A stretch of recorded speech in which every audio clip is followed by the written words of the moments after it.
Leviticus 1. Rules for burnt offerings. The Lord called out to Moses. He spoke to him from the tent of meeting. He said, "Speak to the people of Israel. Tell them, suppose any one of you brings an offering to the Lord. You must bring an animal from your herd or flock. If a man brings a burnt offering from the herd, he must offer a male animal. It must not have any flaws. He must bring it to the entrance to the tent of meeting. Then the Lord will accept it.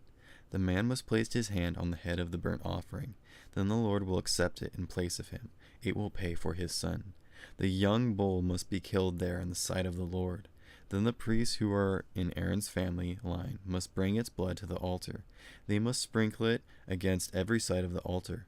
The altar stands at the entrance to the tent of meeting. The skin must be removed from the animal that is brought for the burnt offering. Then the animal must be cut into pieces. The priests who are in Aaron's family line must build a fire on the altar. They must place wood on the fire. Then they must place the pieces of the animal on the burning wood on the altar. The pieces include the head and the fat. The inside parts of the animal must be washed with water.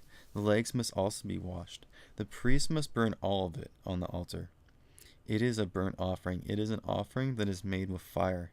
It gives a smell that is pleasant to the Lord. If the offering is a burnt offering from the flock, it must be a male animal. It can be a sheep or a goat. It must not have any flaws. It must be killed at the north side of the altar in the sight of the Lord. The priests who are in Aaron's family line must sprinkle its blood against every side of the altar. The animal must be cut into pieces.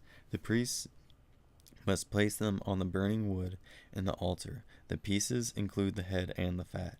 The inside parts must be washed with water. The legs must also be washed. The priest must bring all of it to the altar. He must burn it there. It is a burnt offering. It is an offering that is made with fire. It gives a smell that is pleasant to the Lord. If the offering to the Lord is a burnt offering of birds, it must be a dove or a young pigeon. The priest must bring it to the altar. He must twist its head off. Then he must burn the rest of the bird on the altar. Its blood must be emptied out on the side of the altar.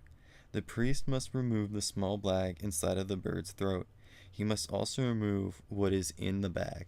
Then he must throw all of it to the east side of the altar. That is where the ashes are.